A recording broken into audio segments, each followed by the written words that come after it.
Neck problem జరిగింది ఇది కూడా. సో మీకు ఎక్కడ తగిలినాయమ్మా దెబ్బలు? నేను ఇట్లా వెనక్కి పడ్డాను సార్. ఇట్లా కండక్టర్ దగ్గరే పైన పట్టుకొని నిలబడ్డా. అంటే ప్లేస్ నిలబడ్డావా లేకుండా నువ్వు? నిలబడ్డా. చిట్టంపల్లి గేట్‌కి ఎక్కినా నేను. మాది అస్తేపురము.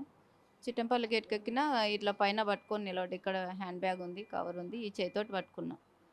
టికెట్ తీసుకున్నా. ఆమె లోపలికి పొమ్మన్నది కండక్టర్. లోపలికి పోనీకే ప్లేస్ లేదు మేడం గిన్నే నిలబడతా అని ఆమె వెనకాల ఆమె దగ్గరనే నిలబడ్డా. ఒక్కటేసారి 5 నిమిషాలు నేను ఎక్కినాక 5 నిమిషాలలో దన్ను అని సౌండ్ వచ్చింది. అంటే నేను ఇటు సైడ్ నిలబడినేంటి. ఓకే. అదంతా ఏం చూడలేదు కానీ దన్ను మన సౌండ్ వచ్చింది. అప్పుడే చెయ్యి ఇట్లా వచ్చి ఇట్లా పోతున్నా కంకర్లో ఇట్లా అలల్లో కొట్టుకుపోయినట్లు నీళ్ళలో కొట్టుకుపోయినట్లు పోతున్నా కంకర మొత్తం నా కింద మొత్తం కంకర ఉంది. కంకర్లో పోతున్నా. అప్పుడే ఆసరా కోసం వెతుకుతున్నా, సపోర్ట్ కోసం వెతుకుతుంటే కండక్టర్ది గల్ల దొరికింది. అప్పటికే ఆమె సీట్లో కూరుకుపోయింది, దెబ్బ తగిలింది, తల పగిలింది. ఆమె ఇట్లా బాడీ వరకు వచ్చేసింది. ఆమె గల్ల పట్టుకొని ఇట్లా గుంజిన అంటే నాకు తెలియకుండానే కాపాడిన అనుకో. ఇట్లా పట్టుకొని లాగేస్తుంటే నేను కూడా ఆగిన. లేకపోతే నేను ఆ మెట్ల మీదకించి బయటకు పోయి నా తల పగిలి ఎక్కడ చనిపోయేదాన్నో నేను. ఆమె గల్ల పట్టుకొని లాగినందుకు నేను సేఫ్ అయినా, ఆమె సేఫ్ అయింది. ఇదంతా వెనక్కి తాకినాయి నాకు ఎక్కువ దెబ్బలు. ఆమెను ఇట్లా లాగంగానే నా పైనే పడ్డది. ఆమె బ్లడ్ అంతా నా పైన పడ్డది.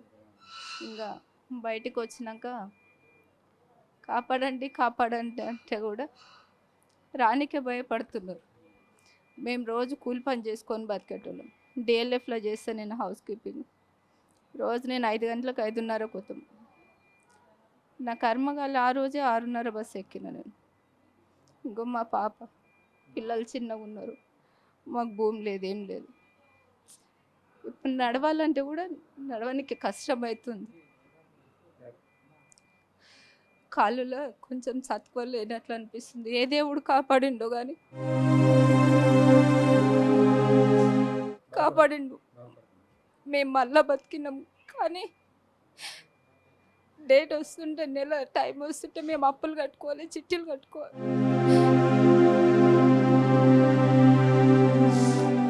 ప్రైవేట్ కంపెనీలు కాబట్టి పోకుంటే తీసేస్తారు.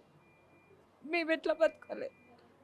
ఇప్పుడు మేము పని చేసుకోవాలంటే కూడా కనీసం కోలుకోవాలంటే 3-4 నెలలు టైం పడుతుంది.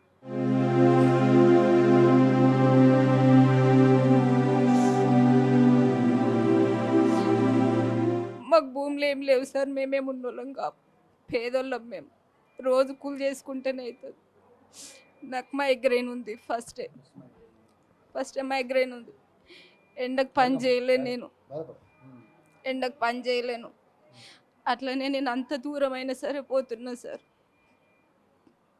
ఇప్పుడు మా బతుకు ఆగమైంది సార్. మళ్ళీ పుట్టినాము, బతికే చచ్చేటోళ్ళం బతికినాం. నా పిల్లలు కలిపిండు నన్ను దేవుడు. కానీ ఇప్పుడు పని చేసుకోవాలంటే చేసుకోలేని పరిస్థితి ఉంది మాది. గవర్నమెంట్ అందుతుందో అందదో మాకైతే తెలియదు సార్. కానీ మా బతుకులు అయితే ఆగమైనాయి సార్. వాళ్ళు రోడ్లు కరెక్ట్ ఉండి ఆ గుంతలు పూడ్చి అంత మంచిగా ఉంటే ఎందుకైతే సార్ యాక్సిడెంట్? ఇప్పుడు చచ్చిపోయిన వాళ్ళకి 5-6 లక్షలు 7 లక్షలు ఇస్తే ఎవరికి వస్తాయి సార్? చచ్చిన వాళ్ళు బతుకుతారా? ఇప్పుడు మేము మంచిగా అవుతామా? మేము కోలుకోవాలంటే మళ్ళీ 5-6 నెలలు టైం పడుతుంది. ఎవరు పెడతారు సార్ మాకు తిండి? ఎవరు పెడతారు? కంట్రోల్ బియ్యం ఇస్తున్నామంటారు, అవి నూకలు సార్. తిందామంటే పొట్టు పొట్టు ఉంటుంది.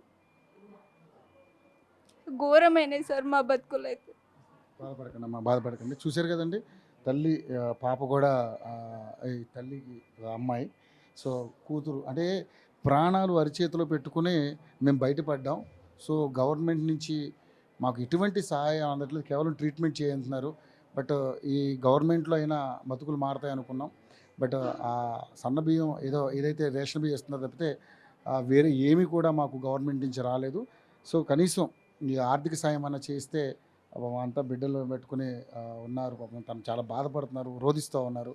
వాళ్ళని చూస్తుంటే నాకే బాధ అనిపిస్తూ ఉంది. సో దయచేసి గవర్నమెంట్కి నేను అప్పీల్ చేస్తూ ఉన్నా, ఇక్కడ ఉన్నటువంటి అందరికీ కూడా ఆర్థిక సహాయం అందించండి దయచేసి. ఎందుకంటే వీళ్ళందరూ కూడా డైలీ పని చేసుకునే వాళ్ళు. సో వీళ్ళకి పెద్దగా ఆదాయం కూడా వచ్చే అవకాశాలు లేవు. కొంచెం దయచేసి గవర్నమెంట్ కూడా వీళ్ళని ఒకసారి, అంటే చనిపోయిన వాళ్ళకి ఎలా అయితే మీరు ఎక్స్క్యూజ్ ఇస్తున్నారో, బతుకున్న వాళ్ళకి కూడా మీరు కొంత ఆర్థిక సహాయం చేసి వాళ్ళు ఆదుకుంటారని వాళ్ళందరూ కూడా బాధపడుతున్నటువంటి అంశం. అమ్మ బాధపడకండి. మనం అంటే వీడియో చూసిన తర్వాత అయినా ప్రభుత్వం ఏమన్నా మీకు ఆర్థిక సాయం చేస్తే ఆ దిశగా మేము కూడా ప్రయత్నం చేస్తామమ్మా. బాధపడద్దు, ఎందుకంటే యాక్సిడెంట్ హెవీగా అయింది కాబట్టి మీకు కొంచెం నే ఇదిగా ఉన్నారు, మీరు బాధపడకండి. అమ్మని జాగ్రత్త చూసుకో. ఏం పేరు తల్లి నీ పేరు? సుమనశ్రీ. చదువుతున్నావమ్మా? Degree second year. అమ్మని జాగ్రత్త చూసుకో, ఏడవకు. నువ్వు ఏడిస్తే అమ్మ ఇంక ఏడుస్తుంది, ఓకేనా? బాధపడద్దు, ఓకేనా? సో ఇదేనండి, ఎవరిని కదిలించినా కూడా విపరీతమైనటువంటి ఒక హృదయ విదారకమైనటువంటి సంఘటనలు చూస్తున్నాం. తను ప్రెస్ క్లబ్లో చేస్తారు, మేము రెగ్యులర్గా ఉండే ప్రెస్ క్లబ్లోనే తను పనిచేస్తారు. తనకు డ్యూటీకి వాళ్ళ అబ్బాయి ఇద్దరు హైదరాబాద్లో ఉంటారు. సో ఇలా కాదు, అందరూ ఎవరు ఏ కుటుంబాన్ని కదిలించినా కూడా చాలా బాధాకరమైనటువంటి అంశాలు చూస్తూ ఉన్నాం. అక్కడ ఒక ముస్లిం మైనారిటీకి సంబంధించినటువంటి వ్యక్తి, ఇలాగ చాలామంది అందరూ గాయపడ్డారు, చాలా దారుణం గాయపడ్డారు. సో మరి గవర్నమెంట్ ఒకసారి వీళ్ళ గురించి ఆలోచించాలని మనస్ఫూర్తిగా నేను అప్పీల్ చేస్తున్నాను. ట్రీట్మెంట్ బాగా చేస్తున్నారు, అది అందరూ కూడా అడుగుతున్నారు. వాళ్ళు డాక్టర్లు కూడా ప్రతిరోజు ప్రతి క్షణం వచ్చి చూసుకుంటే వెళ్తూ ఉన్నారు. చూడండి, మనం చూస్తూ ఉన్నాం. అందరు పేషెంట్లు కూడా డాక్టర్లు అందరూ కూడా చాలా నీట్గా అందరిని కూడా అడిగి మరి వాళ్ళకి ఏం ఒకరు కాదు ఇద్దరు కాదు 4-5 వచ్చి మరి వాళ్ళందరినీ గాయపడి వాళ్ళందరూ కూడా పలకరిస్తూ ఉన్నారు, ట్రీట్మెంట్ బాగా చేస్తూ ఉన్నారు. బట్ కొంచెం ఏదైతే వాళ్ళకి ఆర్థిక సహాయం కూడా అందించాలని నేను మనస్ఫూర్తిగా అప్పీల్ చేస్తూ ఉన్నాను. దయచేసి గవర్నమెంట్ ఒక్కసారి ఆలోచన చేయమని మనస్ఫూర్తిగా కోరుకుంటాను. Water studio.